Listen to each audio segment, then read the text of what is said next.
It was wrapped in soft pink paper, a satin bow. No card, no name.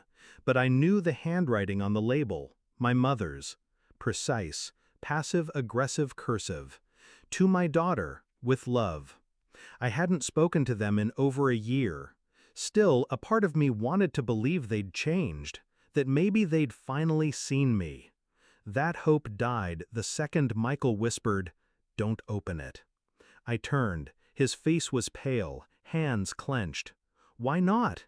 He pointed to the seam. "Can't you see it?" I leaned in.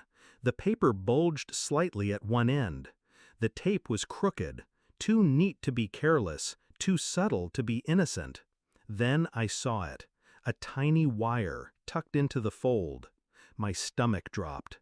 1 year ago, I left that house for good. No slamming doors, no shouting matches.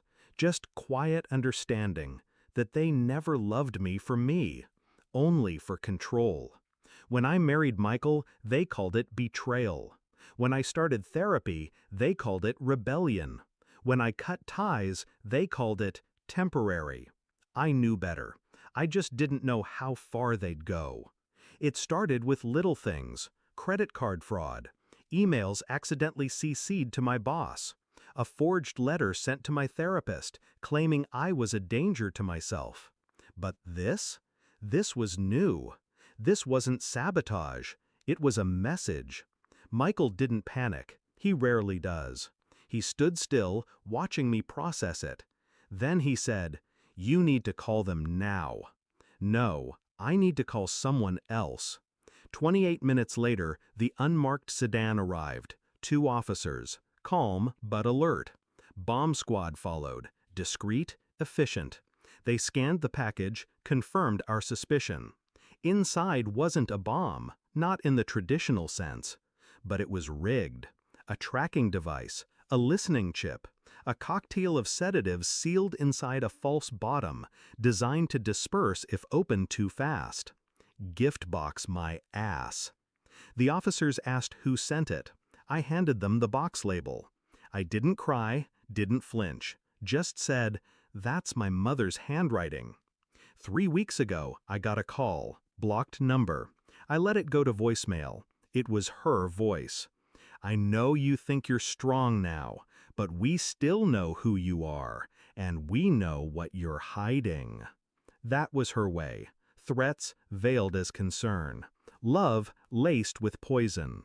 I deleted it, but not before forwarding it to my private drive. I knew it would be useful. 6 months before that, my father sent Michael an envelope. Photos, forged bank statements, accusations, all fake. Trying to make him leave me. Trying to break what they couldn't own.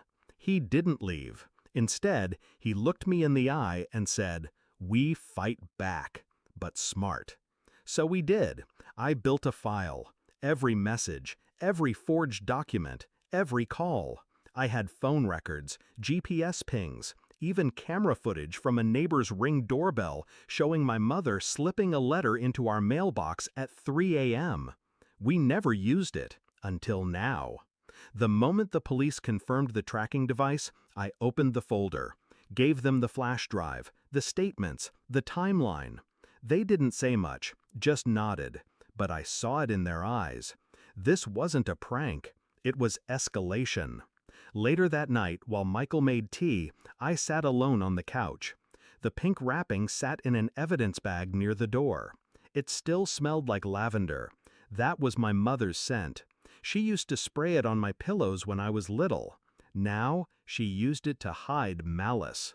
They arrested her the next day. Unlawful surveillance, intent to harm, tampering with mail. She didn't deny it, just said, "I only wanted her back." My father? He stayed quiet, like always. Cowards usually do. At the hearing, I sat in the back, didn't speak. She scanned the room, looking for me. I didn't give her the satisfaction. I watched her instead, watched the moment she realized the walls were closing in, that the little girl she used to control had grown teeth and a spine, that this time I was the one watching her fall. It's been 5 months. We changed our address, got a restraining order, installed cameras, layers of safety. Not because we're scared, but because I know they don't stop until they're stopped. Sometimes I still think about that box, the pink paper, the ribbon, the way it trembled in my hands, and the way I didn't.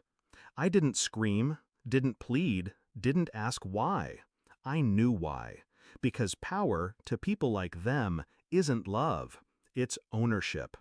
And the second I walked away, they lost that power. So they tried to claw it back. But they underestimated one thing. The quiet ones don't break. We build.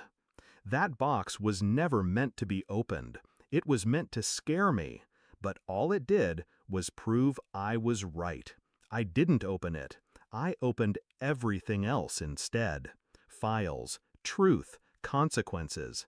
And 30 minutes later, when the police knocked, I finally felt safe. Not because they were here, but because she wasn't anymore.